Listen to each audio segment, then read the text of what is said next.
पहिला प्रश्न आहे बघा, सिंपल प्रश्न आहे, जोडा लावाचा. वातावरणाचे नाव दिले आणि पुढच्या बाजूला उंची दिलेली आहे. पहिला आहे तपांबर, तर आपण स्टोपोस्फिअर म्हणतो. ते कुठं जोडचाल तुम्ही? 0 ते 16 किलोमीटर पर्यंत जोडायचा आहे. त्याच्यानंतरचा स्तर असला पाहिजे आपला स्थितांबर. तो कुठे येईल? 16 ते 50 पर्यंतचा. ओके, म्हणजे काय झालं, 3 आणि 2 पासून सुरुवात. कुठे तुम्हाला सापडते? 2 ठिकाणी सापडत आहे. ओके, अजून पुढे चला. त्याच्यानंतर आयनांबर असला पाहिजे, म्हणजे ते 80 ते 500 असलं पाहिजे.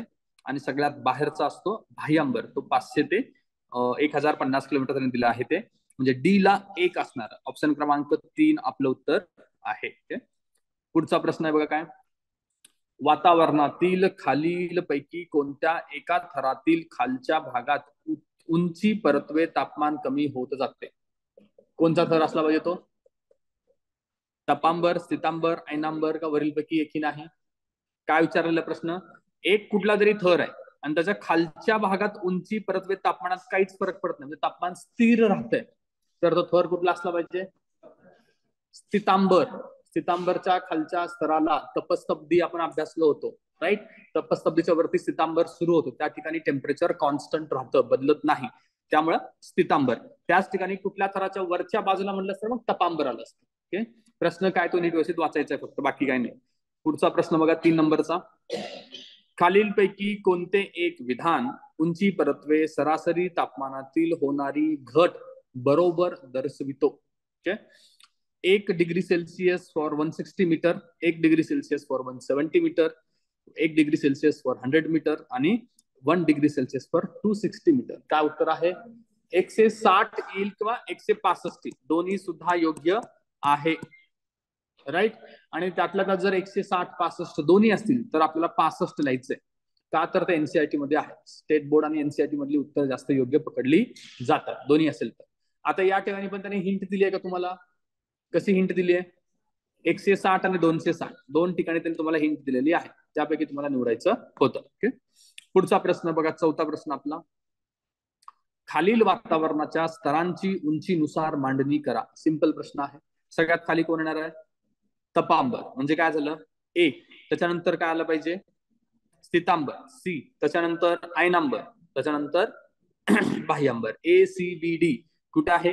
ऑप्शन क्रमांक 2 ला आहे, ए सी बी डी. ओके, पुढचा 5वा प्रश्न बघा, पुन्हा जोडा लावला आहे. वायू आहे आणि पुढच्या बाजूला वातावरणातील त्यांचं प्रमाण आहे, पीपीएमच्या फॉर्मॅटमध्ये, पार्ट्स पर मिलियनच्या फॉर्मॅटमध्ये. नायट्रोजन पुढे जोडचाल तुम्ही. तुम्हाला पीपीएम जरी माहिती नसेल तरी 78 कुठेतरी दिसते तुम्हाला, 78%. तर 1 ला 3 जोडा. ओके, 1 ला 3 जोडला की डायरेक्टली तुम्हाला उत्तर आहे, उत्तर क्रमांक 4. ओके, आता पुढच्या गोष्टी लक्षात ठेवायच्या तुम्हाला. हेलियम. हेलियम किती पीपीएम आहे? 5.2 पीपीएम आहे. आपल्या नोट्स मध्ये चार्ट आहे, ज्याच्या ठिकाणी आपण पर्सेंटेज दिले, तिथं हे पीपीएम ऍड करा आता. ओके, त्याच्यानंतर ओझोन. ओझोन किती आहे? 0.07 पीपीएम आहे. ओके, आणि हायड्रोजन आहे 0.5 पीपीएम. ओके, ते 0.5 पीपीएम थोडंसं मला चुकीचं वाटतंय, पण आता आयोगाने एकदा विचारलं म्हणून ठीक आहे. ओके, ते याच्याहून कमी आहे, 0.5 एम एम पेक्षाही खूप कमी आहे, पीपीएम पेक्षाही खूप कमी आहे. पुढचा प्रश्न बघा, वातावरणातील कोणता थर ध्वनी लहरी परावर्तित करतो? कोणता थर आहे तो? आयनांबर. ओके, आपण अभ्यासलं, त्याच्यामध्ये आपण भेटलो की रेडिओ लहरी ज्या असतात त्या आपल्याला आयनांबरामधून रिफ्लेक्ट होतात. आता ध्वनी पण त्यांनी दिले, आपण रेडिओ बघितलं तर इथं ध्वनी आहे. ओके, आयनांबर उत्तर आहे. त्याच्यानंतर बघा, तपांबर मध्ये तापमान 6.4 डिग्री सेल्सिअस पर डॅश डॅश करायचे, पर डॅश डॅश ने दर होते, म्हणजे 6.5 डिग्री सेल्सिअस पर डॅश डॅश हे दर असतं. ओके, त्या डॅश डॅशच्या ठिकाणी काय आलं पाहिजे? 1 किलोमीटर आलं पाहिजे ना. 1 किलोमीटरला 6.4 किंवा 6.5 आपण अभ्यासलं. ओके, तर 1 किलोमीटर म्हणजे किती? 1000 मीटर. त्याच्या ठिकाणी पण 100 आणि 1000 असं त्याने रिलेशन दिलेलं आहे, तुम्हाला जवळपासचा आकडा इथं दिलेला आहेच. 8वा बघा, 3000 मीटर उंचीचा पर्वत ज्याच्या पायथ्याशी तापमान जर 30 डिग्री सेल्सिअस, तर त्याच्या माथ्यावर तापमान किती असेल? काय दिलं त्यांनी? 3000 मीटर्स आहे, त्याच्या पायथ्याशी किती आहे? 30 डिग्री सेल्सिअस आहे. ओके, मग आता तुम्ही ते कसं सॉल्व्ह करसाल?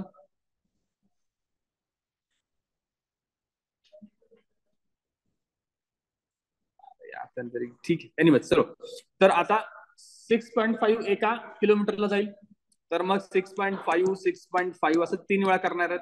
किती होईल ते तुमचं? 19.5. ओके, 30 मायनस 19.5 किती येतं? 10.5. ओके, ऑप्शन क्रमांक 3 ला आहे ना मायनस काढून टाका, फक्त 10.5 करा. दोन्ही ठिकाणी मायनस मायनस झालं ना, एका ठिकाणी प्लस करा. ओके, उत्तर असलं पाहिजे प्लस 10.5 डिग्री सेल्सिअस. म्हणजे यांना काय अपेक्षित आहे तुम्हाला?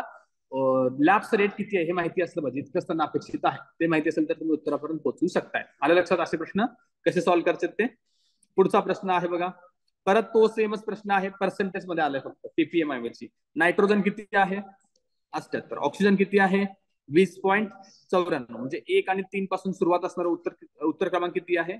एकच, पहिलंच आहे. ओके, आणि कार्बन डायऑक्साईड किती असलं पाहिजे? 0.036. आणि ओझोन असलं पाहिजे 0.4 वेळा 6, 0.40 नंतर 6. ओके, पुढचा मुद्दा आहे 10वा. खालीलपैकी वातावरणाचा सर्वात खालचा थर कोणता? खालचा कुठला आहे? ट्रोपोस्फियर, तपांबर. ओके, सिंपल प्रश्न आहे. किती वेळा तोच प्रश्न रिपीट होते बघा.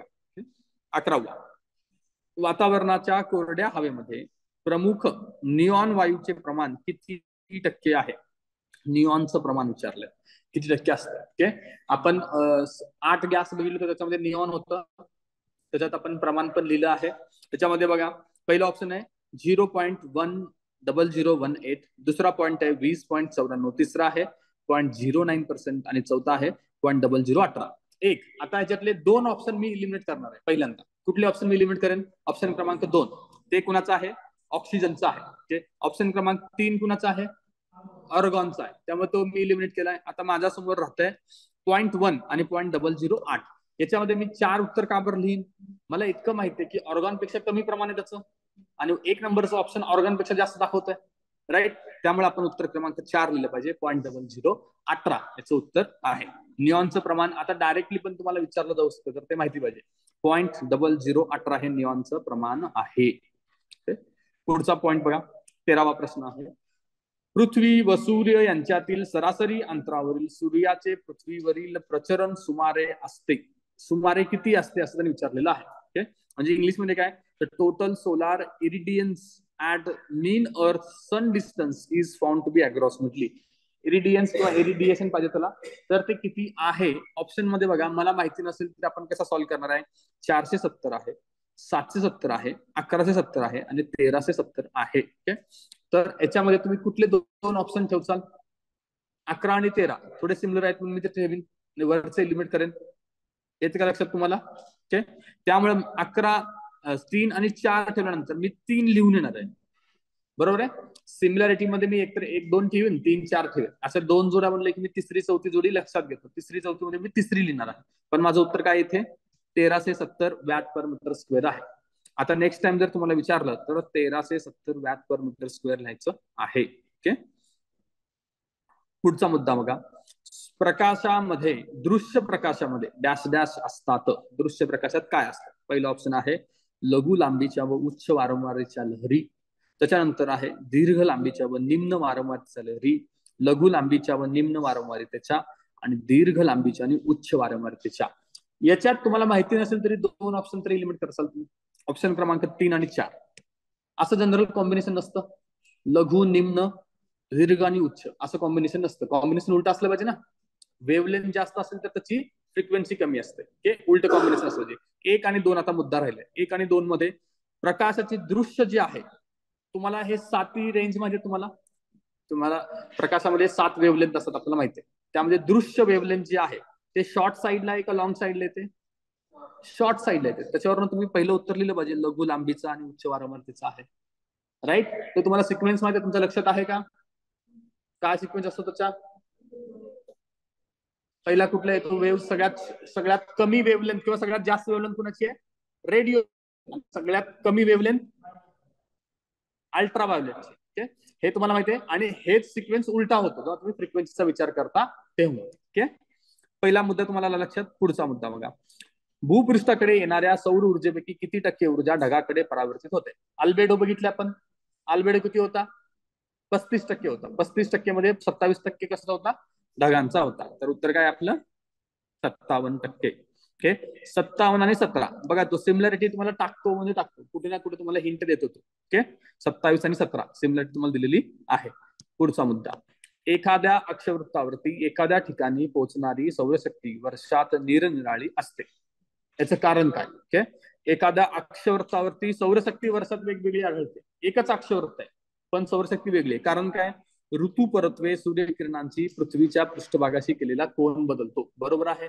अँगल बदलणार आहे त्याचा. दिवसाची लांबी बदलते हे पण बरोबर आहे. ओके एकतर पृथ्वी फिरतीये स्वतःभोवती आणि सूर्याभोवती तसंच त्याचा अँगल पण आहे. त्यामुळं दिवसाची लांबी बदलणार आहे आणि सूर्यापासूनचं अंतर सुद्धा बदलत आहे. या तिन्ही कारणामुळे होत असल्यामुळे उत्तर काय आहे? वरीलपैकी सर्व कारणामुळे एकाच अक्षवृत्तावरती वर्षभरामध्ये तुम्हाला उष्णता किंवा सूर्यशक्ती वेगवेगळी मिळते. ओके 17वा प्रश्न आहे बघा आता.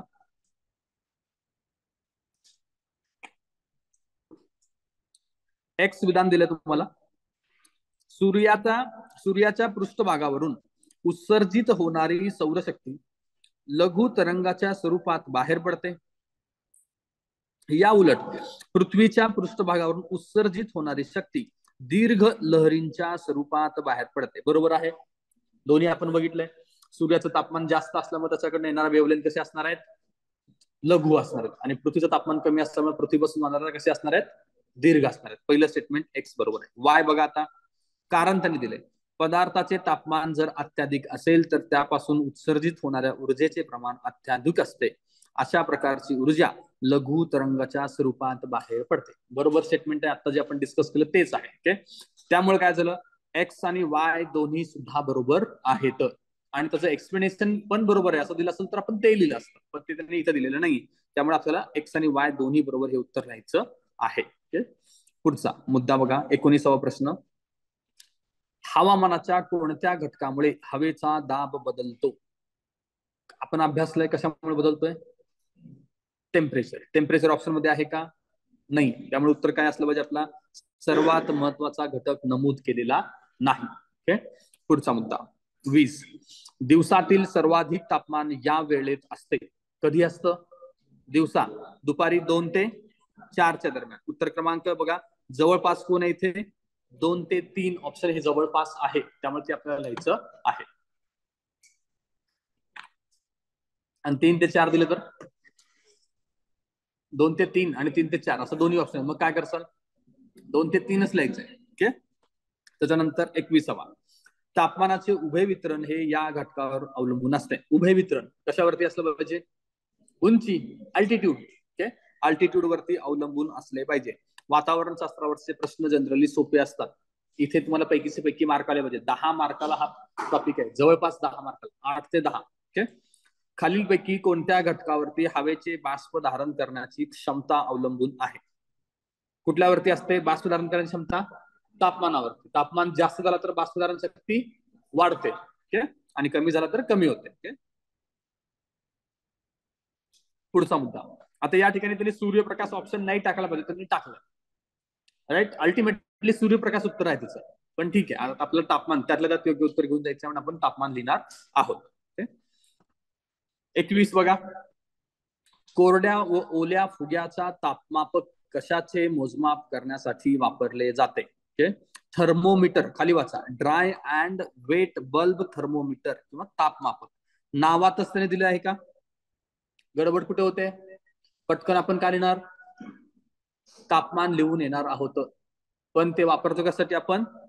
ह्युमिडिटीसाठी वापरतो. ओके रिलेटिव्ह ह्युमिडिटीसाठी त्याचा वापर होतो. ओके इथं गडबड होणार आहे. थर्मोमीटर तापमापक ऐकून लगेच आपण तापमान लिहू अजिबात नाही. ओके इथं आपण मर्क्युरी थर्मोमीटर किंवा इतर काही गोष्टी वापरतो पण याच्यामध्ये काय म्हणले? कोरड्या आणि ओल्या फुग्याचा तापमापक. ओके पुढचा मुद्दा. बाष्प संतृप्त हवेची सापेक्ष आर्द्रता किती असते? किती असली पाहिजे? बाष्प संतृप्त आहे 100% असली पाहिजे ना. ओके त्यामुळे उत्तर आहे 100%. 100 ग्रॅम काही पण दिले त्याला काही अर्थ नाही आणि 100 ग्रॅमला जोडूनच खाली त्यांनी 100% दिले. उत्तराची हिंट पण दिलेली आहे खाली. साधारण लोप दर म्हणजे लॅप्स रेट. लॅप्स रेट आपण डिग्री सेल्सिअस मध्ये अभ्यासलाय. खाली ऑप्शन बघा सगळे फॅरनहाइट मध्ये. ओके एक 1.5 फॅरनहाइट पर किलोमीटर, 2.5 फॅरनहाइट पर किलोमीटर, 3.5 फॅरनहाइट पर 100 फीट आणि 4.5 फॅरनहाइट पर किलोमीटर. आता हे तुम्हाला माहिती नाही, तुम्ही लिहिलं नाहीये, पण याचं उत्तर तुम्ही बरोबर लिहिलं पाहिजे. कसं लिहिचाल, काय लॉजिक इथं वापरणार आहात तुम्ही?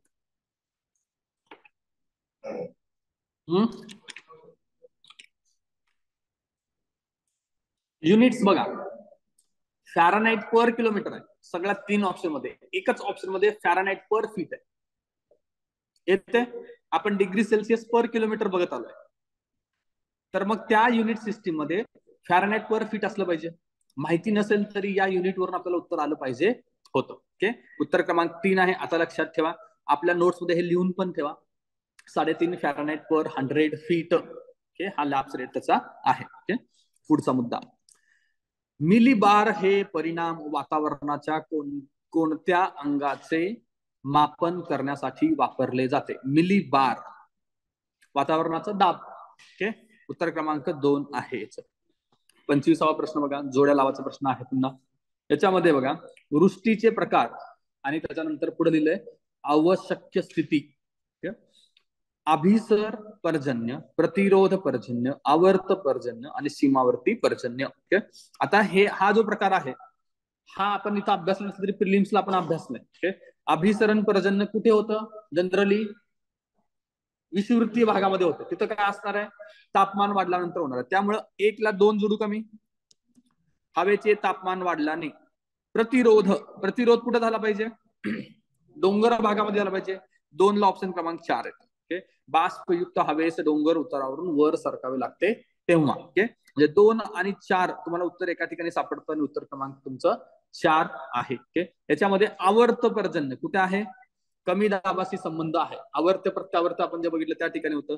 आणि सीमावर्ती पर्जन्य जोडला आहे तुम्हाला समुद्रात येणाऱ्या उबदार हवेचा झोत हिवाळ्यात जमिनीवरून जातो तेव्हा. सीमावर्ती समुद्र आणि जमीन. ओके, उत्तर क्रमांक याचं 4.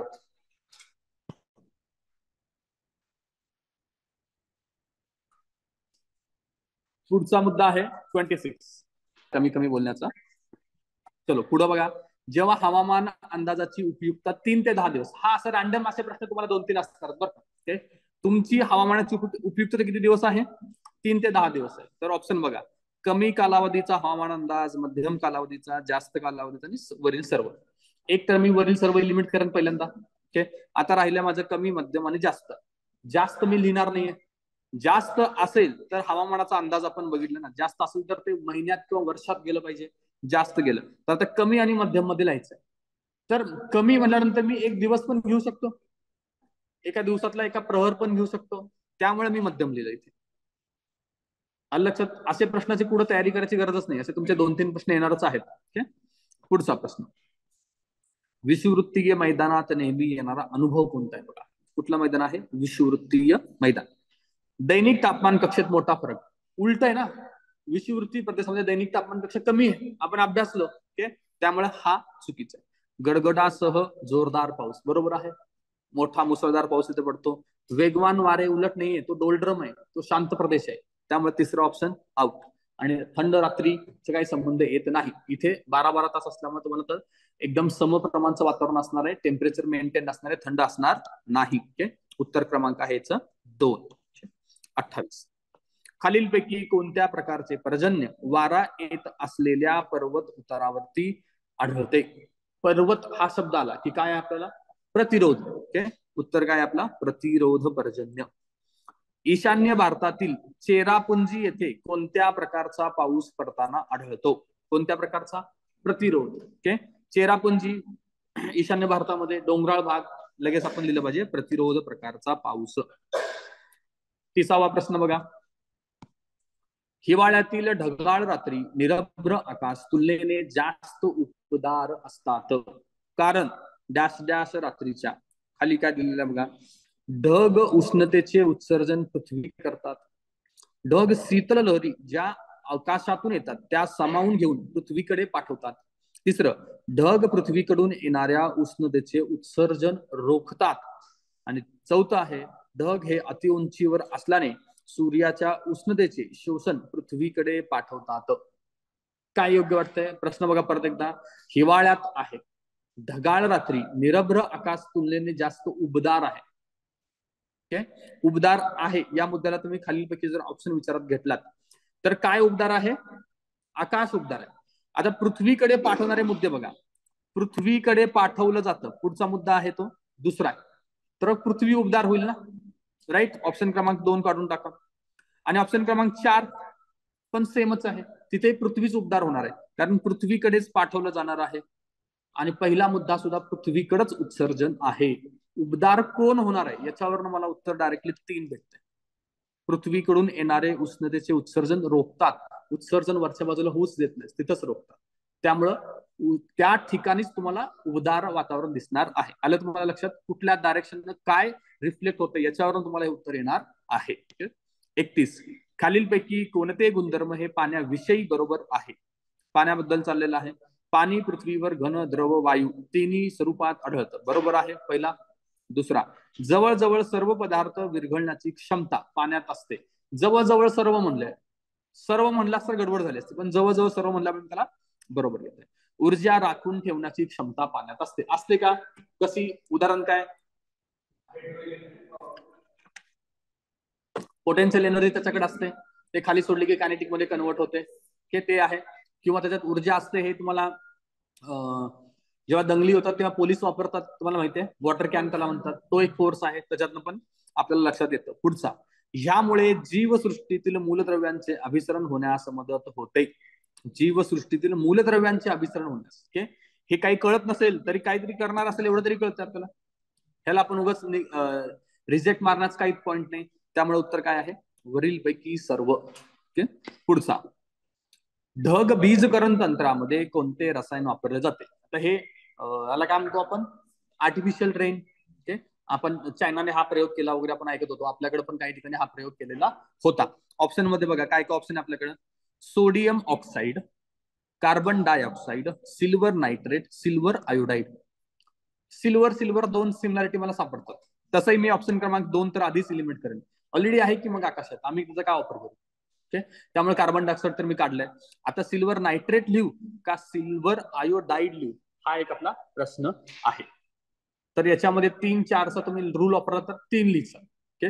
पण मी सिल्वर आयोडाईड काय लिहीन, नायट्रेट लिहिणार नाही, कारण हे एक प्रदूषक आहे एवढं तरी मला माहित आहे. सिल्वर नायट्रेट आणि ऍसिडिक पण आहे. ओके. त्यामुळे मी हे इलिमिनेट करेन, सिल्वर आयोडाईड लिहिन. क्लाउड सीडिंग म्हणतो आपण त्याला. पुढचा मुद्दा 33, तंतुमय मेघ हे भूपृष्ठापासून 2000 मीटरच्या खाली निर्माण होतात. पहिला मुद्दा आहे तंतुमय मेघ. आता हे मेघांचा एक प्रकार आहे, याचा अभ्यास मी तुम्हाला जसं मगाशी सांगितलं, स्टेट बोर्डाचा अभ्यास करा. स्टेट बोर्डामध्ये ढगांच्या बाबतीतलं एक चॅप्टर आहे, तेवढा एक चॅप्टर तुम्ही फक्त तुमच्या नोट्समध्ये ऍड करणार आहात.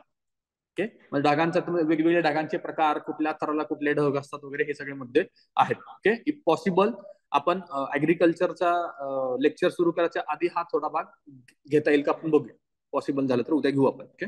तरी तुम्ही ते वाचून घ्या. 2000 मीटरच्या खाली तंतुमय ढग असतात, एक. दुसरं, स्तर मेघ हे जास्त उंचीवरील मेघ असतात, 2. आणि कोकणातील पर्जन्य हे आरोह प्रकारचं पर्जन्य आहे, 3. एक तर मला क्लिअर कट माहिती आहे की सी चुकीचं आहे. ओके. कोकणात कसा पाऊस असतो? आवर्त प्रकारचा. आता सी बरोबर असणारे ऑप्शन्स एक आहे, 2 नंबरचं ऑप्शन एवढं तरी मी लिमिट करतो. ओके. एक झालंय. प्रतिरोध प्रकारचं असतं, कोकणामध्ये प्रतिरोध प्रकारचा पाऊस असतो. ओके.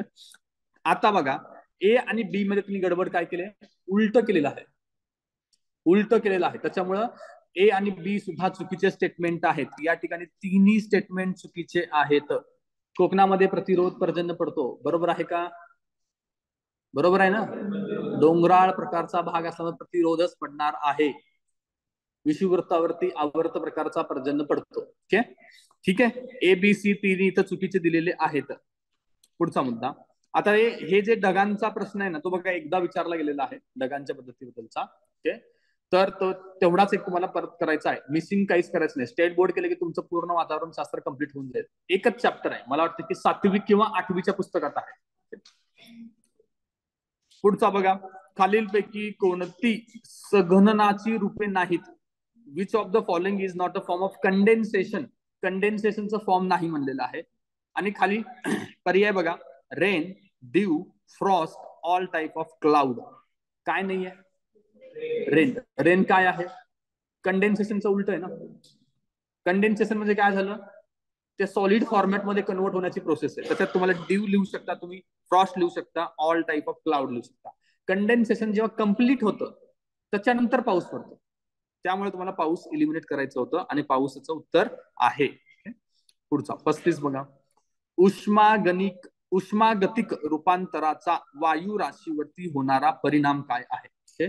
उष्मागतिक रूपांतराचा वायू राशीवरती शीत किंवा उबदार, स्थिर व अस्थिर, शीत व स्थिर, उबदार व अस्थिर. आता वायूला जर मी उष्णता दिली किंवा उष्णता काढून घेतली तर दोनच परिणाम होतील. एक तर ती उष्ण होईल किंवा थंड होईल. और वाली कंडिशन पाहिजे ना. त्यामुळे उत्तर क्रमांक 1 आहे शीत किंवा उबदार. ओके. बाकी सगळे ऑप्शन इरिलेटिव्ह आहेत. आधी ती काय होते किंवा उबदार होईल, मग ती स्थिर अस्थिर होते, ते नंतर आहे. ओके. पुढचा प्रश्न. ज्या वर्षी पाऊस सरासरीपेक्षा डॅश डॅश वर्ष पर्जन्याधिक्याचे समजण्यात येते टक्के अधिक असतो तेव्हा. आता याच्यात काय एवढं लक्षात ठेवा, अवरेज सरासरी पाऊस किती असतो हे माहिती पाहिजे. अवरेज सरासरी पाऊस किती आहे असा त्यांचा प्रश्न आहे. प्रश्नाची स्टेटमेंट खालीवर जरी झालं तरी इतकं लक्षात ठेवा की अवरेज पाऊस किती आहे तरी विचारलेला आहे. 120, 100, 150 आणि 125. काय लिहिसाल तुम्ही? एक तर हे तुमच्या स्टेट बोर्डामध्ये आणि सौदीमध्ये पण त्यांनी दिलेलं आहे. जेव्हा तुम्ही भारताचा भूगोल अभ्यास करसाल तेव्हा त्यांनी हे दिलेलं आहे, किंवा इव्हन तुमच्या एनसीआरटीच्या पुस्तकात पण दिलेलं आहे. ओके. इथं ऍटलिस्ट तुम्ही 120 आणि 125 तरी ठेवचाल. क्लोज ऑप्शन आहेत 120, 125 की मग 100 आणि 150 लिमिट केलं पाहिजे. मग 125 मी लिहिण्याचे दोन कारण आहेत. एक आपलं सिंपल कारण काय, 1-4 मध्ये आपण 4 निवडतो, एक कारण झालं. दुसरं 125 उत्तर असल्यामुळे त्याने ऑप्शन 150 सेट केलं. उत्तर जर 120 असलं असतं तर तो ऑप्शन 140 सेट केला असता. राईट. आपण आतापर्यंत जसं अभ्यासलंय तर ते सायकोलॉजी जसे अभ्यास आहे त्याच्यानुसार, त्याच्यामुळे मी 125 लिहिणार आहे. आणि ते एकच ऑप्शन आहे 120 जे ऑड वाटतंय मला. 100, 125, 150 रेंज मध्ये 120 जरा ऑड वाटतंय, त्यामुळे ते नसणार आहे, ते मी आधीच काढून टाकतोय. ओके. उत्तर मी लिहिणार आहे 125. पुढचा 37 बघा. खालीलपैकी कोणत्या महिन्यात विषुववृत्तीय कमी दाबाचा पट्टा 5 अंशांनी उत्तरेकडे सरकतो? वरच्या बाजूला सरकते. ऑप्शन बघा. जून, सप्टेंबर, डिसेंबर, मार्च. उत्तर काय? जून. का? जून मध्ये 21 जूनला काय असतो? आपल्याकडचा सगळ्यात मोठा दिवस असतो. आणि तिथून काय सुरू होतंय?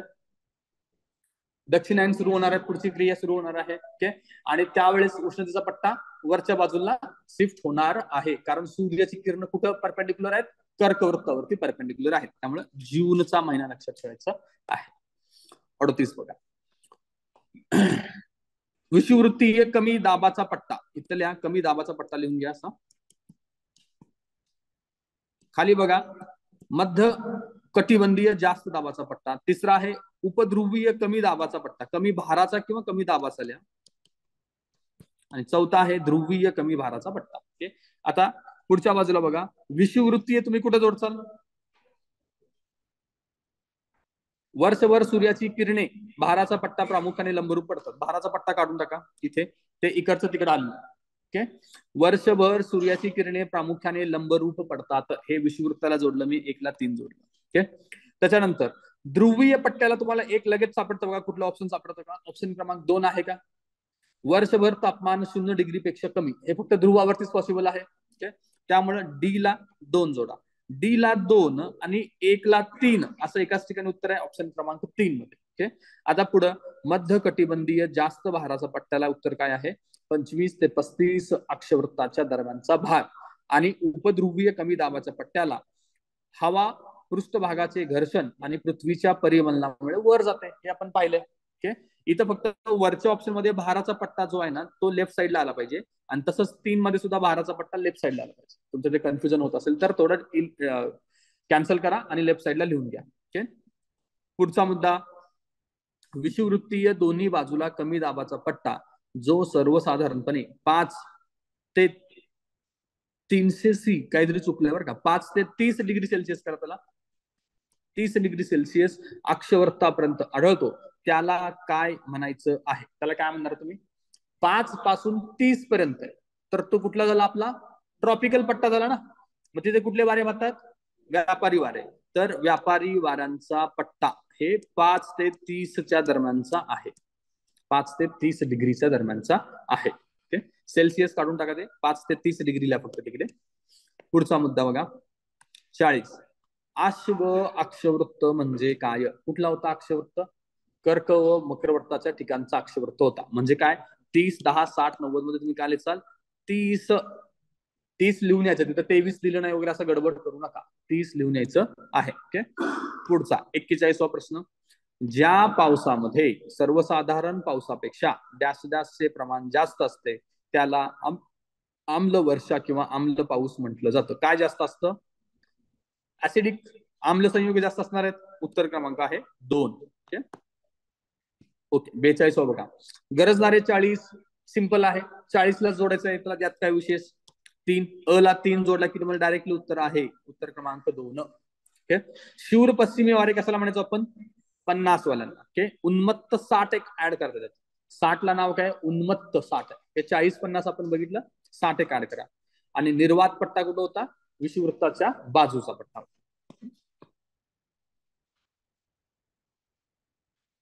गरजणारे 40 हे डॅश डॅश वारे आहेत. गरजणारे 40. मग ते आता आधी एक क्लिअर करा, ते व्यापारी आहेत का प्रतिव्यापारी आहेत? प्रतिव्यापारी वारे झाले. तर ऑप्शन क्रमांक 1, 2 गेला. आता विचार करा की नैऋत्य का वायव्य? मग साऊथ मध्ये आपण प्रतिव्यापारी वारे कसे बघितले? वायव्य दिशेला बघितले होते, राईट? त्यामुळं वायव्य. नैऋत्य कुठल्या बाजूला आलं पाहिजे? कुठली दिशा आहे नैऋत्य म्हणजे? इंग्लिश मध्ये कुठली दिशा?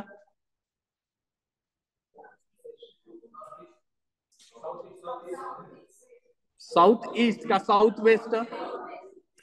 साऊथ वेस्ट ना. हे जर आपण हे असं जर केलं असेल तर हे आपलं वायव्य आहे, बरोबर आहे? हे आपलं ईशान्य. इथं नैऋत्य आहे का? इथं आहे हे आग्नेय आहे ना, आणि हे नैऋत्य, बरोबर आहे का?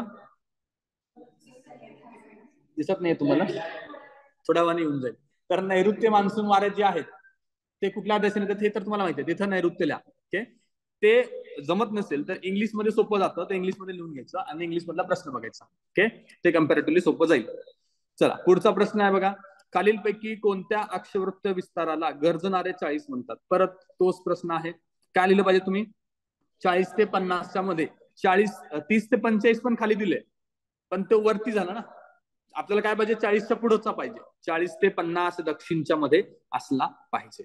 45 बघा. उप उष्ण कटिबंधीय जास्त वायुभाराच्या प्रदेशाकडून उष्ण कटिबंधीय कमी वायुभाराच्या प्रदेशाकडे कोणते ग्रहीय वारे वाहतात? उप उष्ण कटिबंधीय वायुभाराचा पट्टा ते उष्ण कटिबंधीय कमी वायुभाराचा पट्टा.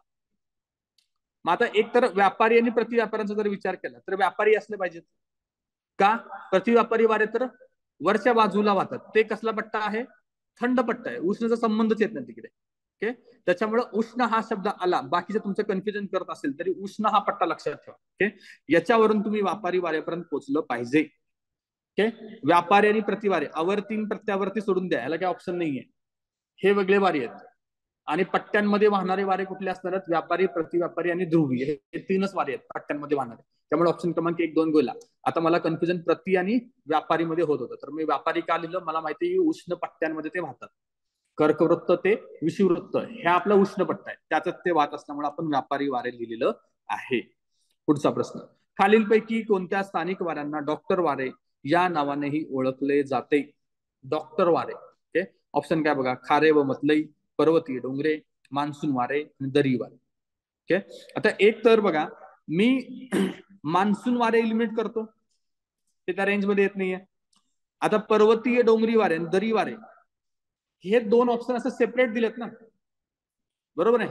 दोन्ही एकत्र दिले असेल तर मला काहीतरी लिंक लागली असते किंवा असू शकतं. पण जे पहिलं ऑप्शन आहे खारे आणि मतलई वारे, दोन्ही वारे एकत्र दिलेत. त्यामुळं मला माहिती नसेल तरी मी या उत्तरापर्यंत का पोहोचलो हे मी तुम्हाला सांगतोय. ओके. डोंगरी आणि दरी वाऱ्यांमध्ये त्यांनी डिफरन्स केलं. आता डोंगरी आणि दरी वारे हे एकाच प्रकारचे वारे आहेत, फक्त त्यांचा फ्लो खालून वर आहे. जर ते डॉक्टरी वारे आपण त्यांना म्हटलो असतो तर दोघांना एकत्र म्हणायला पाहिजे होतं, जसं की आपण खारे आणि मतलईमध्ये बघितलं म्हणलेलं आहे तसं. त्याच्यावरून इलिमिनेशन करून आपण खारे आणि मतलई वाऱ्यापर्यंत पोहोचलो आहे. आता डॉक्टर वारं म्हणले की लक्षात ठेवायचं खारे आणि मतलई वारे. ओके. आपल्याला मोस्ट ऑफ लोकांना असं वाटू शकतं की थंड हवेच्या ठिकाणी जा असं डॉक्टर सांगतात, त्याच्यामुळे आपण लिहिलं पाहिजे की पर्वतीय वारे. तसं काही लॉजिक वापरायचं नाही. ओके. उत्तर काय? खारे आणि मतलई वारे. ओके. 47 खालीलपैकी कोणत्या वाऱ्यास डॉक्टर असे म्हणतात? परत सेम प्रश्न रिपीट आहे. ओके, उत्तर काय आहे? मतलई आणि खारे वारे त्याचं उत्तर आहे. ओके, 48 बघा. खालील विधाने वाचायची आहेत आपल्याला. फिलिपाईन्स,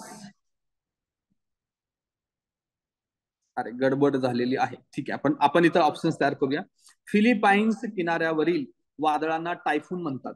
टायफून कुठं म्हणतात? दक्षिण चीन मध्ये बघितलं आणि पॅसिफिकच्या त्या दक्षिणच्या साईडच्या भागात, म्हणजे फिलिपाईन्स त्याच भागात येते. त्यामुळे पहिलं स्टेटमेंट माझं बरोबर येईल. आणि फिलिपाईन्स पण लिहून घ्या तुमच्या त्या टेबलमध्ये, फिलिपाईन्स पण ऍड करून घ्या. पुढचा, विक्टर, कत्रिना ही हरिकेन चक्रीवादळाची नावं आहेत. हे त्यावेळेचा करंटचा प्रश्न असेल. आता तुम्हाला माहिती नसेल तर याला तुम्ही बरोबरच घेणार आहे. हरिकेन कुठं म्हणलो होतो आपण? अटलांटिक मध्ये म्हणतो. ओके, आणि पुढचा आहे, युएसएच्या फ्लोरिडा किनाऱ्याजवळ निर्माण होणाऱ्या वादळांना टोर्नाडो म्हणतात. टोर्नाडो म्हणतात. टोर्नाडो सुद्धा बरोबर आहे, त्या बाजूला म्हणतात. त्यामुळे तिन्ही स्टेटमेंट बरोबर आहेत. र च्या ठिकाणी ए करा ऑप्शन मध्ये, आणि ल च्या ठिकाणी बी करा, आणि खाली बी आणि सी करा तिसरं ऑप्शन, आणि चौथा ऑप्शन आहे ए बी आणि सी. ऑप्शन क्रमांक 4 ला एबीसी सगळे बरोबर आहेत. 49, रॉकीज मधील अतिउष्ण व उष्ण वारा डॅश डॅश डॅश डॅश म्हणजे काय आहे? रॉकी पर्वत म्हणले की काय डोक्यात आलं पाहिजे? चिनूक. Okay, Chinook. आता खालची इमेज बघा. इमेज मध्ये जो वारा दाखवलाय तो कोणता आहे? आधी मॅप कुठल्या ओळखता आला पाहिजे? मॅप कुठला आहे? दक्षिण अमेरिकेचा. मग तिथं अर्जेंटिनाच्या साईडला आपण अभ्यासला होता, त्या ठिकाणी येणार ते झोंडा आहे.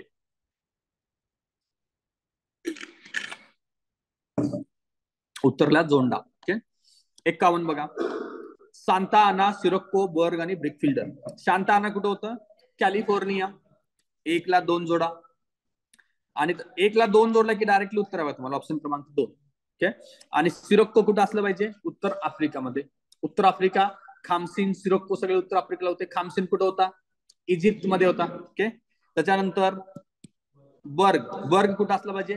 दक्षिण आफ्रिका आपण बघितलंय. ओके, जोहान्सबर्ग वरून. आणि ब्रिक फिल्डर आपण बघितलं होतं ऑस्ट्रेलिया व्हिक्टोरिया भागामध्ये, जे दक्षिण पूर्व ऑस्ट्रेलियामध्ये आहे. 50 सेकंड. खालीलपैकी कोणत्या वाऱ्यास स्नो इटर म्हणतात? स्नो इटर कोणाला म्हटलं जातं? चिनूकला म्हटलं जातं. हे एक लक्षात ठेवा, एक्स्ट्रा पॉईंट ऍड करा, चिनूकच्या समोर ते लिहून घ्या. स्नो इटर चिनूकला म्हटलं जातं. का म्हटलं जातं? ते उष्ण वारे आहेत आणि बर्फाला वितळण्यास भाग पाडतात, त्यामुळे त्यांना आपण स्नो इटर म्हणतो. त्याच्यानंतर पुढे 53, खालीलपैकी कोणत्या प्रदेशात मान्सून प्रकारचा पाऊस पडत नाही म्हणले? ओके, ऑप्शन बघा. पश्चिम पाकिस्तान, फिलिपाईन्स, दक्षिण व्हिएतनाम आणि मध्य केनिया. ह्याच्यात मी केनिया काय लिमिट करतो? मान्सून प्रकारच्या रेंजमध्ये बाकीचे सगळे देश आहेत ना. ओके, पाकिस्तान आपल्या आजूबाजूला आहे, फिलिपाईन्स आहे, व्हिएतनाम आपल्या बाजूला आहे, केनिया मात्र त्या बाजूला येत नाही. त्याच्यामुळे मी मध्य केनिया उत्तर लिहित आहे. ओके, पुढचा 54 प्रश्न. भारताव्यतिरिक्त पुढील प्रदेशामध्ये मोसमी वारे वाहतात. ऑप्शन क्रमांक 1, आफ्रिकेतील गियाना किनारा आणि उत्तर ऑस्ट्रेलियातील किनारा. उत्तर ऑस्ट्रेलिया तर बरोबर आहे, की गियानाला पण आहे, ते कन्फ्युजन असेल तर ऍटलीस्ट ऑस्ट्रेलिया आपल्याला माहिती आहे. पुढचं, Brahmadesh, Thailand, Laos, Cambodia, Vietnam. Brahmadesh आहे, थायलंड आहे, मला माहिती आहे, त्यामुळे ते स्टेटमेंट बरोबर आहे. चीन, दक्षिण जपान. दक्षिण जपान सुद्धा खालच्या बाजूला आहे, तिकडे तो आला पाहिजे. त्याच्यानंतर संयुक्त संस्थानाचा मेक्सिकोचे आखात सुद्धा मान्सून वाऱ्यामुळे रिफ्लेक्ट होत आहे. वरीलपैकी सर्व 1, 2 तर क्लिअर कर, तुम्हाला लक्षात येतं. 3, 4 मध्ये गडबड होत असेल तर इलिमिनेट करायचं नाही. मिनिमम रिजेक्शनच्या तत्वानुसार आपण लिहिणार आहोत वरीलपैकी सर्व. ओके, 55, मोसमी वाऱ्यासंबंधी खालीलपैकी कोणती वैशिष्ट्ये बरोबर आहेत? मोसमी वारे. ओके, आता तुम्ही जेव्हा भारतीय जिओग्राफीचा अभ्यास करसाल तेव्हा एनसीईआरटी 11वी कंपल्सरी वाचायचं आहे. ओके, त्याच्यातला हा प्रश्न आहे बघा. मोसमी वाऱ्याबद्दलचं पहिलं स्टेटमेंट आहे, हे वारे दिशा बदलतात का? ते विषुववृत्त वरती आले तर त्यांची डायरेक्शन कशी होती? नैऋत्यच्या बाजूला होते. राईट. पाणी आणि जमीन यांच्या असमान तापमानामुळे निर्मिती होते. अनेक कारण आहेत, त्याच्यातले हे कारण आहे. बरोबर आहे. उत्तर भारताचा भाग जास्त तापतो, तिथे लो प्रेशर तयार होतं आणि त्याच्या बाजूने हे वारे वाहतात. हे आहे. तिसरं स्टेटमेंट, भारताच्या पश्चिम किनाऱ्यावरती ते पाऊस आणतात. बरोबर आहे, आपल्या पश्चिम किनाऱ्यावरती पाऊस आणतात. तिन्ही स्टेटमेंट बरोबर आहेत. ओके, तर अशा प्रकारचे याचे 55 प्रश्न सुद्धा आपले बघून झालेले आहेत.